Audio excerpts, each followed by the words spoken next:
নবম ও দশম শ্রেণীর শিক্ষার্থীরা, আমি তোমাদের গত ক্লাসে গণিত বিষয়ের অষ্টম অধ্যায়ের বৃত্ত সম্পর্কিত উপপাদ্য 23 পর্যন্ত শিখেছিলাম। আজকে আমরা উপপাদ্য 24 থেকে শুরু করব। দেখা যাক 24 নম্বর উপপাদ্যে কি বলা হয়েছে, আমরা দেখে নিই। উপপাদ্য 24-এ বলা হয়েছে কোন চতুর্ভুজের দুইটি বিপরীত কোণ সম্পূরক হলে তার শীর্ষবিন্দু 4টি সমবৃত্ত হবে। আমরা একটা চিত্র দেখে নিই, চিত্রের মাধ্যমে বোঝার চেষ্টা করি। দেখো, মনে করো এ বি সি ডি একটি চতুর্ভুজ, এর দুইটি বিপরীত কোণ সম্পূরক। মানে এখানে বি কোণ আর ডি কোণ, এ দুইটি হচ্ছে বিপরীত কোণ, এদের সমষ্টি 180 ডিগ্রি। সম্পূরক মানে দুইটি কোণের সমষ্টি হচ্ছে 180 ডিগ্রি। আবার এটা হতে পারে এ কোণ যোগ সি কোণ, এদের সমষ্টি 2 সমকোণ। মানে হচ্ছে একটা চতুর্ভুজের দুইটি বিপরীত কোণ যদি সম্পূরক হয় তাহলে আমরা দেখাবো বিন্দু 4টি সমবৃত্ত। মানে চতুর্ভুজটির শীর্ষ বিন্দু 4টি সমবৃত্ত। তাহলে এখানে এ বি সি ডি চতুর্ভুজের মনে করো এ বি সি যোগ এ ডি সি সমান হচ্ছে 2 সমকোণ। তাহলে আমাদের দেখাতে হবে এ বি সি ডি বিন্দু 4টি সমবৃত্ত, মানে একই বৃত্তের উপর অবস্থিত। আচ্ছা, এবার শোনো, এটা প্রমাণ করার শুরুতে একটু অঙ্কন করে নিতে হবে। অঙ্কনটা কি করব? আমরা তো জানি যে তিনটি বিন্দু যদি সমরেখ না হয় তাহলে ওই তিনটি বিন্দু দিয়ে কেবলমাত্র একটি বৃত্ত আঁকা যায়। তাহলে দেখো, এখানে এ বি সি বিন্দু তিনটি সমবৃত্ত মানে সমরেখ নয়, এ বি সি বিন্দু তিনটি সমরেখ নয়, ফলে এ বি সি বিন্দু তিনটি দিয়ে একটি বৃত্ত আঁকবো আমরা। তো আমরা একটু বৃত্তটা এঁকে নেই। দেখো, আমরা কি করলাম, এ বি সি বিন্দু তিনটি দিয়ে একটি বৃত্ত আঁকলাম। এই যে বৃত্তটি মনে করি এডি কে ই বিন্দুতে ছেদ করছে, কিন্তু আমাদের প্রমাণ করার কথা হচ্ছে এ বি সি ডি বিন্দু 4টি সমবৃত্ত, মানে বিন্দু 4টি একই বৃত্তের উপর থাকবে। কিন্তু আমরা দেখলাম বৃত্তটি এডি কে ই বিন্দুতে ছেদ করছে। তাহলে আমরা তাহলে আমরা এখন রিয়েলি দেখাবো যে ই বিন্দু আর ডি বিন্দু ভিন্ন হতে পারে না। যে বৃত্তটি যে এদিকে ই বিন্দুতে ছেদ করছে, এই ই বিন্দুটি হবে ডি বিন্দু, মানে ডি বিন্দু আর ই বিন্দু হবে একই বিন্দু। হ্যাঁ, এটা যদি আমরা দেখাতে পারি তাহলেই আমাদের প্রমাণ হয়ে যাবে। চলো এবার আমরা বর্ণনাটা একটু দেখে নেই। বর্ণনাটা কি আছে একটু দেখে নেই। দেখো, মনে করি এ বি সি ডি চতুর্ভুজে, দেখো A B C D চতুর্ভুজে A B C কোণ যোগ এ ডি সি কোণ সমান 2 সমকোণ। মানে এ বি সি ডি চতুর্ভুজের এই বিপরীত কোণ, মানে বি কোণ আর ডি কোণ এরা সম্পূরক। মানে এ বি সি কোণ যোগ এ ডি সি কোণ, এদের সমষ্টি হচ্ছে 2 সমকোণ। আমাদের প্রমাণ করতে হবে এ বি সি ডি বিন্দু 4টি সমবৃত্ত। তো আমরা জানি, যেহেতু এ বি সি বিন্দু তিনটি সমরেখ নয়, দেখো সমরেখ নয়, ফলে এই তিনটি বিন্দু দিয়ে কেবল একটি এবং একটি মাত্র বৃত্ত আছে। তো মনে করি এ বি সি বিন্দু তিনটি দিয়ে যদি আমরা একটা বৃত্ত আঁকি, বৃত্তটি এডি কে কোথায় ছেদ করলো? এডি রেখাংশকে ই বিন্দুতে ছেদ করে। এবার আমরা সি যোগ করে দিলাম। এবার অঙ্কন আমরা প্রমাণ করব। অঙ্কন শেষ হলো, এবার প্রমাণ করব। প্রমাণের দিকে তাকাও। দেখো, এ বি সি ই এই বৃত্ত, এই চতুর্ভুজটি বৃত্তে অন্তর্লিখিত। এ বি সি ই চতুর্ভুজটি বৃত্তে অন্তর্লিখিত।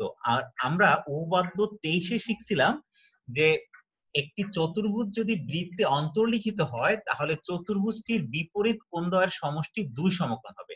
অর্থাৎ এখানে এ বি সি এই চতুর্ভুজটি যেহেতু বৃত্তে অন্তর্লিখিত, ফলে আমরা বলতে পারি এ বি সি, দেখো এ বি সি যোগ এইসি, এ বি সি যোগ এইসি সমান 2 সমকোণ। এই উপপাদ্য 23-এ ছিল বৃত্তে অন্তর্লিখিত চতুর্ভুজের যে কোনো দুইটি বিপরীত কোণের সমষ্টি 2 সমকোণ। এই অনুযায়ী আমরা লিখে দিলাম এ বি সি যোগ এইসি সমান 2 সমকোণ। কিন্তু প্রশ্নে কি দেওয়া ছিল, আমরা একটু প্রশ্নের দিকে তাকাই। প্রশ্নে কি দেওয়া ছিল একটু দেখো। এখানে ছিল এবিসি যোগ এডিসি সমান 2 সমকোণ। মানে এই যে এবিসি কোণটা যোগ এই এডিসি কোণ, এদের সমষ্টি ছিল 2 সমকোণ। এটা আমরা লিখে ফেলি। কিন্তু এবিসি যোগ এডিসি সমান, এবিসি যোগ এডিসি সমান ছিল 2 সমকোণ। তাহলে এখানে একটু দেখো, এখানে এবিসি যোগ এইসি 2 সমকোণ, আর এখানে হচ্ছে এবিসি যোগ এডিসি 2 সমকোণ।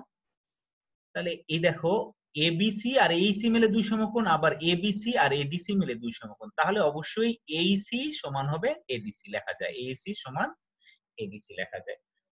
তো কিন্তু তা অসম্ভব। কেন অসম্ভব? এইসি আর এডিসি, খেয়াল করো চিত্রের দিকে তাকাই। এডিসি হচ্ছে এইটা, আর এইসি কোণ হচ্ছে এটা, এরা সমান না। কারণ কি সমান না কেন?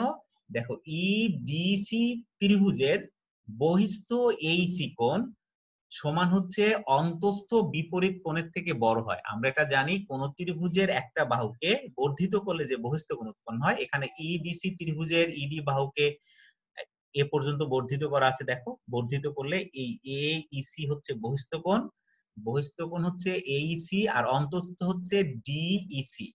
এই বহিস্থ কোণটা হচ্ছে অন্তস্থ বিপরীত, মানে ডিইসি এর বিপরীত হচ্ছে ইডিসি বা এডিসি। তাহলে এইসি কোণটা হচ্ছে অন্তস্থ ইডিসি থেকে বড় বা এডিসি থেকে বড়, এটাই লেখা হচ্ছে দেখো, কিন্তু তো অসম্ভব। কি অসম্ভব? এইসিটা ইডিসি থেকে সমান, এইসি এবং ইডিসি সমান বা এইসি সমান এডিসি, এটা অসম্ভব। কারণ হচ্ছে ত্রিভুজ সিইডি এ, দেখো সিইডি এ বহিস্থ এইসি, এই যে বহিস্থ এইসি ইজ গ্রেটার দ্যান বিপরীত অন্তস্থ এডিসি কোণ। হ্যাঁ, ফলে এটা সম্ভব হবে না। তো আমরা আমরা ধরে নিয়েছিলাম যে বৃত্তটি এডি কে ই বিন্দুতে ছেদ করে, ই বিন্দুতে ছেদ করলে একটা অসম্ভব ঘটনা দিচ্ছে, তাহলে বৃত্তটি ই বিন্দু দিয়ে যাবে না। বা আমরা বলতে পারি ই বিন্দু আর ডি বিন্দু আসলে মিলে যাবে, একই হবে। হ্যাঁ, একই হবে। তাহলে আমরা বলতে পারি এ বি সি ডি বিন্দু চারটি সমবৃত্ত। এখন আমি তোমাদের উপপাদ্য 24 শেষ হলো, এখন আমরা উপপাদ্য 25 করব। চলো উপপাদ্য 25-এ কি আছে দেখা যাক। দেখো উপপাদ্য 25-এ বলা হয়েছে, বৃত্তের যে কোনো বিন্দুতে অঙ্কিত স্পর্শক স্পর্শ বিন্দুগামী ব্যাসার্ধের উপর লম্ব। বৃত্তের যে কোনো বিন্দুতে অঙ্কিত স্পর্শক আমরা চিত্রের মাধ্যমে বোঝার চেষ্টা করি। দেখো ও কেন্দ্রবিশিষ্ট একটি বৃত্ত, বৃত্তের উপর যে কোনো একটা বিন্দু পি, এই পি বিন্দুতে অঙ্কিত স্পর্শক হচ্ছে পিটি। হ্যাঁ, এই পি বিন্দুতে অঙ্কিত স্পর্শক হচ্ছে পিটি, আর এই পি বিন্দু দিয়ে পি বিন্দুগামী মানে স্পর্শ বিন্দু হচ্ছে পি, এই পি বিন্দুগামী ব্যাসার্ধ হচ্ছে ওপি। তাহলে আমাদের দেখাতে হবে এই ওপি পিটি এর উপর লম্ব, মানে বৃত্তের যে কোনো বিন্দুতে অঙ্কিত স্পর্শক পিটি, কোন বিন্দুতে স্পর্শক? পি বিন্দুতে অঙ্কিত স্পর্শক পিটি। স্পর্শক স্পর্শ বিন্দুগামী ব্যাসার্ধের উপর লম্ব, স্পর্শ বিন্দুগামী মানে পি বিন্দুগামী ব্যাসার্ধ হচ্ছে ওপি, ওপি এর উপর লম্ব হবে পিটি। এটা আমাদের দেখাতে হবে প্রমাণ করে। এটা প্রমাণের আগে আমরা একটা সূত্র মনে করে নেই।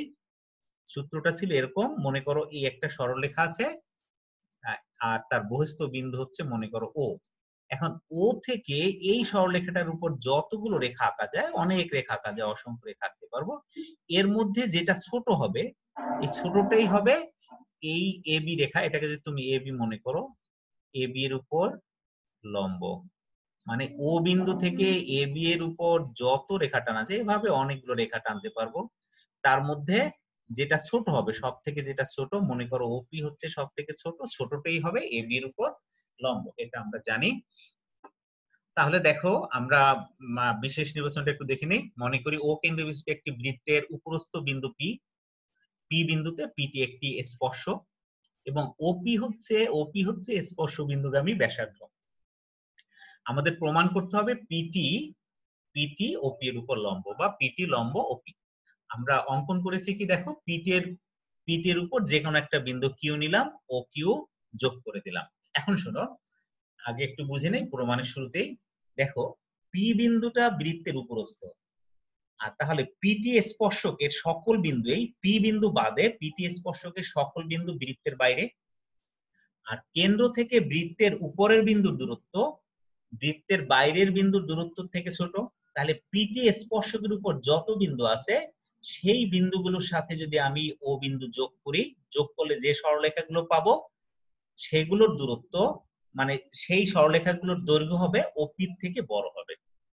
তাহলে ওপি অবশ্যই লম্ব হয়ে যাবে কার উপর? পিটির উপর। এই হচ্ছে বেসিকটা। এখন আমরা কিভাবে লিখবো একটু দেখে নেই। যেহেতু বৃত্তের পি বিন্দুতে পিটি একটি স্পর্শক, সুতরাং ওই পি বিন্দু ব্যতীত পিটি এর উপরস্থ অন্য সকল বিন্দু বৃত্তের বাইরে থাকবে। সুতরাং কিউ বিন্দুটিও বৃত্তের বাইরে, ফলে ও কিউ এর দৈর্ঘ্য বৃত্তের ব্যাসার্ধ ওপি এর থেকে বড় হবে, মানে ও কিউটা ওপি এর থেকে বড় হবে, অর্থাৎ O Q is greater than ওপি। এবং তা স্পর্শ বিন্দু পি ব্যতীত পিটি এর উপরস্থ সকল বিন্দুর উপরস্থ কিউ বিন্দু সকল অবস্থানের জন্য সত্য। এটার দ্বারা আসলে বোঝানো হয়েছে যে O Q is greater than ওপি। এটা পিটি এর উপর কিউ বিন্দুর অবস্থান যেখানে হোক, এখানে হোক, এখানে হোক, এখানে হোক, যেখানে হোক, সব ক্ষেত্রেই O Q is greater than হবে ওপি। এটাই বলা হয়েছে। বলা হয়েছে তা স্পর্শ বিন্দু পি ব্যতীত। তা মানে কি? O Q is greater than ওপি। এটা O Q is greater than ওপি স্পর্শ বিন্দু পি ব্যতীত পিটি এর উপরস্থ কিউ বিন্দু সকল অবস্থানের জন্য সত্য। মানে পিটি এর উপর কিউ বিন্দু যেখানেই থাকুক, পি বিন্দু ছাড়া যেখানেই থাকুক, সব ক্ষেত্রেই ও কিউ এর দৈর্ঘ্য ওপি এর থেকে বড় হবে। তাহলে ওপি হচ্ছে সব থেকে ছোট। তাহলে কেন্দ্র ও থেকে পিটি স্পর্শকের উপর, এই কেন্দ্র ও থেকে পিটি স্পর্শকের উপর ওপি হলো ক্ষুদ্রতম দূরত্ব। আর যেটা সব থেকে ছোট হয় সেটাই হচ্ছে লম্ব, অর্থাৎ ওপি হবে পিটি এর উপর লম্ব, অর্থাৎ পিটি লম্ব ওপি। এটা আমাদের প্রমাণ হয়ে গেল। এখন আমরা উপপাদ্য 26-এ যাব। চলো 26-এ কি বলা হয়েছে একটু দেখে নেই। দেখো উপপাদ্য 26-এ বলা হয়েছে বৃত্তের বহিস্থ কোনো বিন্দু থেকে বৃত্তের দুইটি স্পর্শক টানলে ওই বিন্দু থেকে স্পর্শ বিন্দুদ্বয়ের দূরত্ব সমান। চিত্রের মাধ্যমে বোঝার চেষ্টা করি আমরা। দেখো ও কেন্দ্র বিশিষ্ট একটি বৃত্ত, এই বৃত্তের বহিস্থ বিন্দু পি, মানে বৃত্তের বাইরের একটা বিন্দু পি। পি বিন্দু থেকে বৃত্তে দুইটি স্পর্শক টানা হয়েছে। দেখো একটা পিবি, একটা পিএ। হ্যাঁ, একটা পিবি আর একটা পিএ। এখন প্রমাণ করতে বলছে, দেখো বহিস্থ বিন্দু থেকে বৃত্তের দুইটি স্পর্শক টানলে ওই বিন্দু থেকে, মানে বহিস্থ বিন্দু থেকে স্পর্শ বিন্দুদ্বয়ের দূরত্ব সমান। স্পর্শ বিন্দু হচ্ছে একটা বি, একটা এ। তাহলে পি বিন্দু থেকে বি এর দূরত্ব পিবি আর এ এর দূরত্ব পিএ। তাহলে আমাদের প্রমাণ করতে হবে পিএ সমান পিবি। আমরা প্রশ্নটা বুঝতে পারছি। এখন আমরা একটু বিশেষ নির্বচনটা লিখে ফেলি। মনে করি ও কেন্দ্র বিশিষ্ট এবিসি বৃত্তে, দেখো মনে করি ও কেন্দ্র বিশিষ্ট এবিসি বৃত্তে পি একটি বহিস্থ বিন্দু এবং পিএ এবং পিবি রেখাংশদ্বয় বৃত্তের এ আর বি বিন্দুতে দুইটি স্পর্শক। এই পিএ আর পিবি রেখাংশ দুইটি কি বৃত্তের এ আর বি বিন্দুতে পিএ আর পিবি দুইটি স্পর্শক। প্রমাণ করতে হবে তাহলে পিএ সমান পিবি। এটা আমরা প্রমাণ করব। একটু অঙ্কন করে নিব। এখানে ওএ ও বি আর পিও যোগ করে নিলাম। প্রমাণটা খুবই সহজ। আমরা উপপাদ্য 25-এ শিখলাম স্পর্শ বিন্দুগামী ব্যাসার্ধ স্পর্শকের উপর লম্ব হয়। দেখো বি বিন্দুতে একটি স্পর্শক পিবি আর বি বিন্দু দিয়ে অঙ্কিত ব্যাসার্ধ হচ্ছে বিও। তাহলে বিওটা পিবি এর উপর লম্ব হবে। একইভাবে ও এটা পি এর উপর কি হবে? লম্ব হবে। দেখো এটাই লেখা হয়েছে এখানে, যেহেতু পি এ স্পর্শক, দেখো খেয়াল করো পি এ স্পর্শক আর ও এ স্পর্শ বিন্দুগামী ব্যাসার্ধ, ফলে পি এ লম্ব ও এ হবে। অর্থাৎ পি এ ও কোণ, মানে এই কোণটা হচ্ছে এক সমকোণ। পি এ ও কোণ এক সমকোণ। একইভাবে পি বি ও কোণ হবে কি বলো? এক সমকোণ। তাহলে এই যে দুইটা সমকোণী ত্রিভুজ পি বি ও আর পি এ ও, এই দুইটি সমকোণী ত্রিভুজ, এই দুইটি সমকোণী ত্রিভুজের মধ্যে দেখো অতিভুজ পি ও সাধারণ বাহু। অতিভুজটা দুই ত্রিভুজের একই, মানে পি এ ও ত্রিভুজের অতিভুজ পিও আর পি বি ও ত্রিভুজের অতিভুজ পিও। আবার দেখো এখানে ও এ আর ও বি সমান। আর আমরা জানি দুইটি সমকোণী ত্রিভুজ কখন সর্বসম হয়? দুইটি সমকোণী ত্রিভুজের অতিভুজ সমান হবে আর যে কোনো একটা বাহু, মানে সমকোণী ত্রিভুজটার যে কোনো একটা বাহু অপর সমকোণী ত্রিভুজটার যে কোনো একটা বাহু সমান হলে ত্রিভুজ দুটি কি হয়ে যায়? সর্বসম হয়ে যায়। তাহলে দেখো আমরা এই যে পি এ ও আর পি বি ও এই সমকোণী ত্রিভুজ দ্বয়ের মধ্যে, এই দেখো সমকোণী ত্রিভুজ দ্বয়ের অতিভুজ পিও সমান অতিভুজ পিও, মানে দুইটা ত্রিভুজের এই অতিভুজ পিও। আর এও বাহু সমান এও বিও বাহু, ফলে পি এ ও ত্রিভুজ সর্বসম পি বি ও ত্রিভুজ। মানে এই যে পি এ ও ত্রিভুজ এবং পি বি ও ত্রিভুজ, এই দুটি ত্রিভুজ সর্বসম হয়ে গেল। সর্বসম কেন হলো? কারণ এই দুটি ত্রিভুজ সমকোণী, অতিভুজ সমান আর ও এ বাহু সমান ও বি বাহু। আমরা জানি দুইটি সমকোণী ত্রিভুজের অতিভুজ সমান হবে আর একটা সমকোণী ত্রিভুজের একটা বাহু অপর একটা সমকোণী ত্রিভুজ, অপর সমকোণী ত্রিভুজটার অপর মানে আরেকটা বাহু সমান হলে ত্রিভুজ দুটি কি হয়? সর্বসম হয়। ফলে ত্রিভুজ দুটি কি হলো? সর্বসম। যেহেতু পি বি ও আর পি এ ও ত্রিভুজ দুটি সর্বসম, ফলে পি এ সমান কি হবে? পিবি হয়ে গেল। এটাই আমাদের প্রমাণ করার কথা ছিল। ঠিক আছে, এখন আমি তোমাদের তোমাদের বইয়ের উপপাদ্য 27 শিখিয়ে দিব। চলো আমরা 27 নম্বরটা দেখে নেই। উপপাদ্য 27-এ কি বলা হয়েছে দেখো। উপপাদ্য 27-এ বলা হয়েছে দুইটি বৃত্ত পরস্পরকে বহিঃস্পর্শ করলে এর কেন্দ্রদ্বয় ও স্পর্শ বিন্দু সমরেখ হবে। খুবই ইম্পর্টেন্ট জিনিস, চিত্রের মাধ্যমে আমরা বোঝার চেষ্টা করব। দেখো এখানে এ কেন্দ্র বিশিষ্ট বৃত্ত আর বি কেন্দ্র বিশিষ্ট দুইটি বৃত্ত মনে করো পরস্পর ও বিন্দুতে বহিস্থ ভাবে স্পর্শ করছে বা বহিঃস্পর্শ করছে, বাইরে স্পর্শ করছে। হ্যাঁ, প্রশ্নে বলছে দুইটি বৃত্ত পরস্পরকে বহিঃস্পর্শ করলে এর কেন্দ্রদ্বয়, মানে এই একটা কেন্দ্র আর একটা কেন্দ্র, এই কেন্দ্রদ্বয় আর এই স্পর্শ বিন্দু এরা একই সরলরেখায় হবে, অর্থাৎ এ ও বি এরা একই সরলরেখায় অবস্থিত হবে, এটা প্রমাণ করতে হবে। আমরা বর্ণনাটা একটু লিখে ফেলি বা বিশেষ নির্বাচনটা লিখি। মনে করি এ ও বি কেন্দ্র বিশিষ্ট দুইটি বৃত্ত পরস্পর ও বিন্দুতে বহিঃস্পর্শ করে। প্রমাণ করতে হবে এ ও বি বিন্দু তিনটি সমরেখ, মানে এ ও বি একই রেখায় অবস্থিত। অঙ্কন দেখো, যেহেতু বৃত্ত দুইটি পরস্পর ও বিন্দুতে স্পর্শ করছে, ফলে ও বিন্দুতে তাদের একটি সাধারণ স্পর্শক থাকবে, মানে ও বিন্দু দিয়ে এ কেন্দ্র বিশিষ্ট বৃত্তের একটি স্পর্শক আর ও বিন্দু দিয়ে বি কেন্দ্র বিশিষ্ট বৃত্তের আরেকটি স্পর্শক আঁকা যাবে, মানে ও বিন্দুতে বৃত্তদ্বয়ের একটি সাধারণ স্পর্শক থাকবে। তা ও বিন্দু দিয়ে বৃত্তদ্বয়ের সাধারণ স্পর্শক পি ও কিউ অঙ্কন করি, আর ও এ আর ও বি যোগ করে দিলাম। এবার প্রমাণটা আমরা শুরু করি। প্রমাণটা খুবই সহজ। আমরা উপপাদ্য 23-এ উপপাদ্য একটু আগে উপপাদ্য শিখলাম যে স্পর্শ বিন্দুগামী ব্যাসার্ধ স্পর্শকের উপর কি হয়, লম্ব হয়। তো দেখো এখানে এ কেন্দ্র বিশিষ্ট একটি বৃত্ত, এ কেন্দ্র বিশিষ্ট বৃত্তের ও এ হচ্ছে স্পর্শ বিন্দুগামী ব্যাসার্ধ, ও এ হচ্ছে স্পর্শ বিন্দুগামী ব্যাসার্ধ, আর পি ও কিউ হচ্ছে একটি স্পর্শক। ও এ স্পর্শ বিন্দুগামী ব্যাসার্ধ, পি ও কিউ হচ্ছে স্পর্শক। আর আমরা জানি স্পর্শ বিন্দুগামী ব্যাসার্ধ স্পর্শকের উপর লম্ব হয়, ফলে পি ও এ ও পি কোণ, এই যে এ ও পি কোণ এটা এক সমকোণ হবে। ঠিক একইভাবে বি কেন্দ্র বিশিষ্ট বৃত্তে দেখো বি ও স্পর্শ বিন্দুগামী ব্যাসার্ধ আর পি ও কিউ একটি স্পর্শক, ফলে বিওটা এই পি ও এর উপর লম্ব হবে, অর্থাৎ পি ও বি এটাও এক সমকোণ হবে। এটাই লেখা হয়েছে। দেখো এখানে এ কেন্দ্রবিষ্ট বৃত্তে ও এ স্পর্শ বিন্দুগামী ব্যাসার্ধ আর পি ও কিউ স্পর্শক, ফলে পি ও এ কোণ এক সমকোণ। ঠিক একইভাবে পি ও বি এক সমকোণ। তাহলে এই দুইটা যদি আমরা যোগ করি, পি এ ও পি যোগ B O P, B O P আর এ ও পি, এই দুইটা কোণ যোগ করলাম, যোগ করলে কি হবে, এক সমকোণ যোগ এক সমকোণ সমান দুই সমকোণ হবে। তাহলে আমরা দেখো পি ও এ যোগ পি ও বি সমান কত পেলাম, দুই সমকোণ। আর পি ও এ আর পি ও বি যোগ করলে আমরা পুরো এই কোণটা পাচ্ছি, এই যে পুরো কোণটা পাচ্ছি, মানে এ ও বি কোণ পাচ্ছি। এ ও বি সমান দুই সমকোণ পেয়ে যাচ্ছি, ফলে এ ও বি হচ্ছে সরল কোণ। এ ও বি এই কোণটা সরল কোণ হয়ে যাচ্ছে, সরল কোণ হওয়ার কারণে এ ও বি সমরেখ হবে। ঠিক আছে শিক্ষার্থীরা, আজকে এ পর্যন্তই। তোমরা সবাই ভালো থেকো।